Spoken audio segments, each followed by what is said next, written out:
Okay, I'm very bundled up right now. I'm just very cold for some reason. Okay, I wanted to share a download I got recently.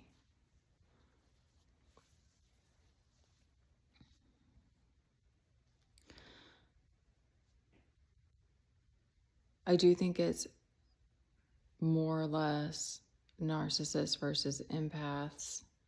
I don't know. I feel I'm getting the feeling like there's other entities or other types of like ways that we create an identity. But for sake of my journey and this conversation, we're just going to talk about narcissists versus empaths because there's that dynamic that plays out for those of us who are on this path. Because there's got to be people out here who had like two parents that loved them and they grew up in a secure relationship, and I don't know what their life experience would be like. And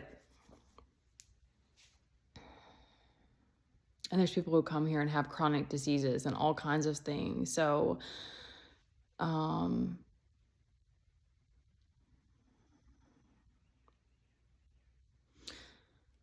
okay, so I got that there's this learning that happens between people, that narcissist empath dynamic, that relationship where you're having to learn about you're learning about yourself through that, and eventually leading you back to yourself of like, okay, I want to love myself now. I want to go within. I want to meet my own needs. I want to find my strength again and stuff, because it weakens you so much. And you wake up to the fact that you're giving your power away and these different things. And then when you're spending time on your own and learning how to love yourself again and take care of yourself, you're moving through pain. You are learning how to hold, okay, I'm trying to let it just come through. You're learning how to hold all of this emotional space. So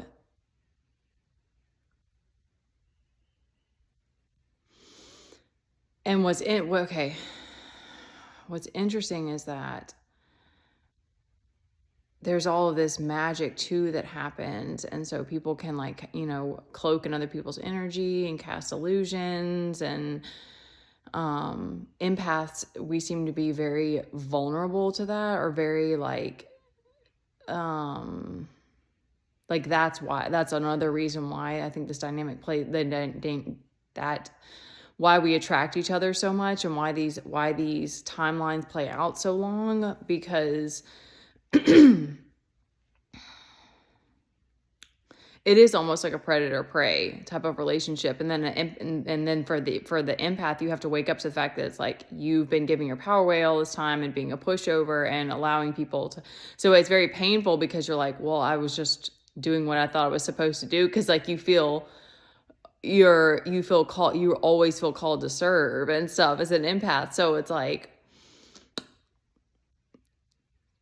it's very painful to wake up to all of the times that we've been duped and stuff like that.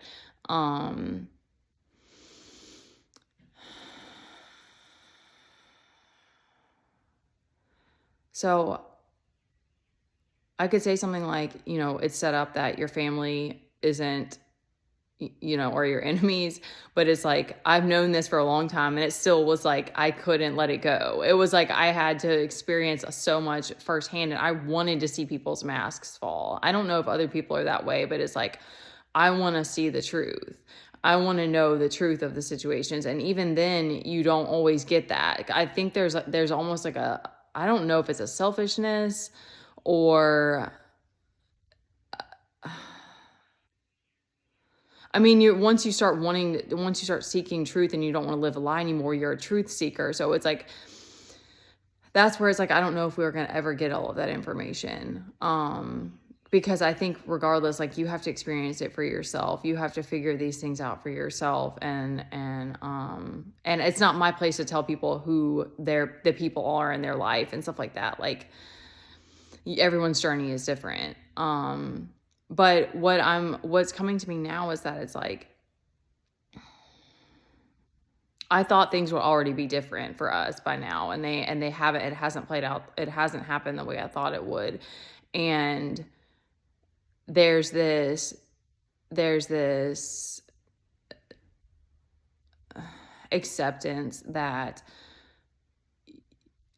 there will be perhaps a lot of people that are only going to learn through your absence, like learn through loss,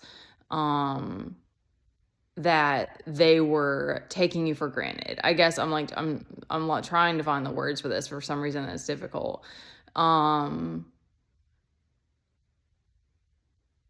And so there's like this point that you get to, I guess, with after enough suffering, essentially. I mean, and you know, you there's a big part too that is like, okay, thank you. All right. It's like there's been something that's so it adds to the feeling of loneliness or the feeling of isolation when you try to start speaking about your story, but you haven't created this new reality yet. And so it's sort of like the people around you are just like not empathetic to what you're going through. And that's been one of the most intense and scary and painful things that kind of added to the pain of what I've been going through, only for my guides to kind of like hit me that it's like, it's set up that way because it's no one else's job to create this other reality for you. So it's like everyone has to get an empath. If you want to get out of purgatory and you want to create a better reality for yourself, you have to pull all of your energy. And like, my kid needs me every day. So like, there's responsibilities, and I'm sure it's something for everybody that is like, there's things that you have to take care of every day. And that adds to the fact that you're like, how is no one understanding? Because you're like, I deserve a better environment or whatever. Like, you have,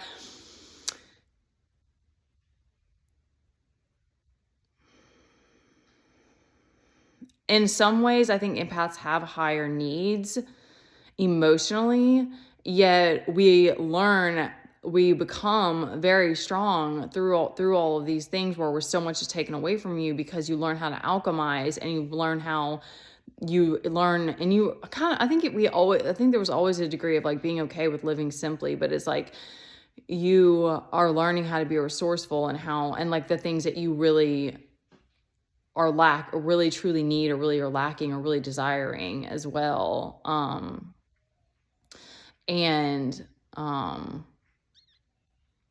Recognizing how resourceful and resilient you are and these types of things, because none of that, it might not be that it was never reflected to you, but it's just like, there's something there where it's like, there's a bigger part of you that wanted to figure it out for yourself. Like, you can't both know who you are and self-actualize at the same time. Like, it's a process to self-actualize.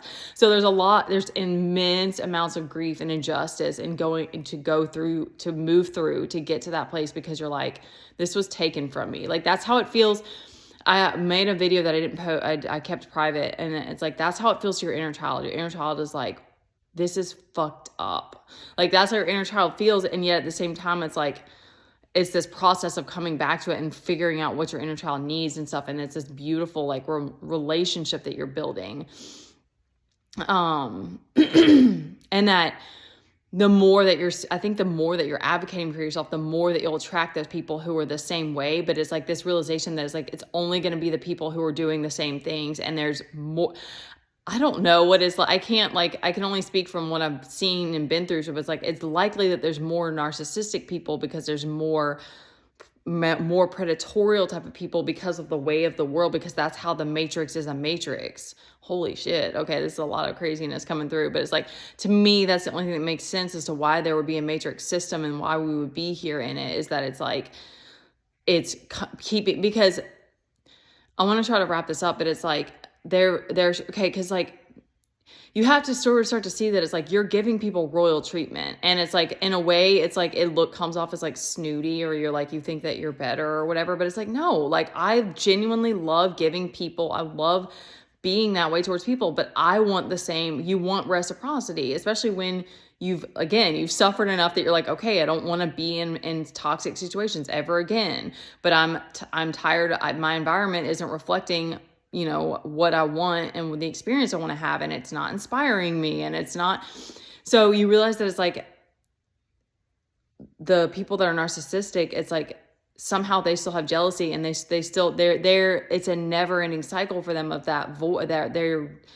They know that they're missing something, but they're taking in order to fill that space. And so you have to just completely cut your energy off of them in order to preserve yourself, and to also, it's also that goes with the self-actualization and connecting with your inner child, because then things start to come back to you, because that's what's been coming to me lately, is like these different things of like what I want to have and where I want to go. Because like I lost all of that for a long, long time. It was like I was just in a brain fog, or it's just like you're in so much survival that you're like, I don't have the mental capacity to like imagine a different reality. And that's another thing that's sick about it. There's a lot of that sick feeling of like, so my imagination is part of the problem, even though that's like helping bring new creative ideas. But anyway, it's this journey. And there was one other thing I was gonna tie into it. I'm gonna end it with like, I do think that the reason that we have a matrix, and that is set up the way that it is that there is more predatorial energy. And so I don't think it's that we should just go around and think that people are bad, because the more that I'm in a higher vibration, the more I see that like joyous reflection from people. But it's like, if people aren't doing the inner work, they're also just gonna it's gonna become this pattern of them just wanting to take from you.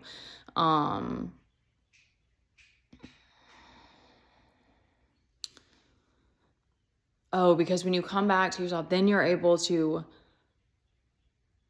it's becoming, holding this higher emotional space for yourself, so that you can also hold a space for other light beings, essentially. So it's like, then you're able to be a beacon and a space holder for more people on this journey who are seeking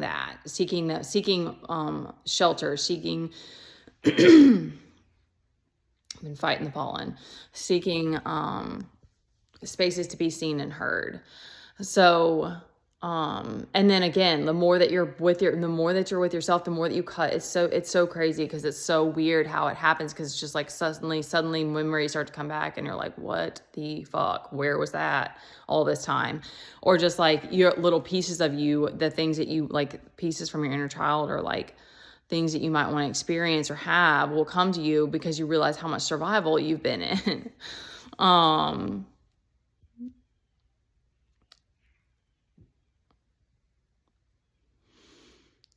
So I think it's just like giving ourselves grace and compassion, because it's like, it's this crazy journey. And I think that to just loving yourself through it, because it's like, if you feel like how I am in, like, I'm still in sort of a purgatorial type of environment, it's like, and that, there's no understanding about it. It's like, or because other people feel the same way. I think it's that as well, because it's like, where my vibration is, I'm attracting people who are in the same type of struggle.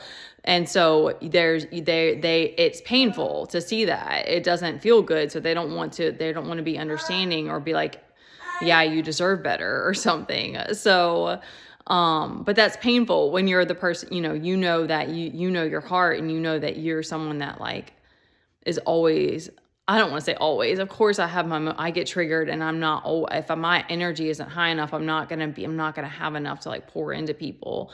But I've even seen that of like feeling like I have to go out and do stuff with my kid all the time. It's like, sometimes that takes a lot of my energy. And that's where it's like, you're learning through this process of like, where do I really want to channel my energy? Because the way that you process and the way that you expend your energy is so different, and it becomes your most vital, your sexual energy is your most vital resource, period. And so we have to give ourselves grace. And then just like, even once you come back to that place of grace and compassion, you can just be grateful, like for moments of peace, and like having a shelter, and all of the little simple things that you really truly cherish, you can come back into that space. All right, that was a mouthful. So I love you guys. We're going to find our people.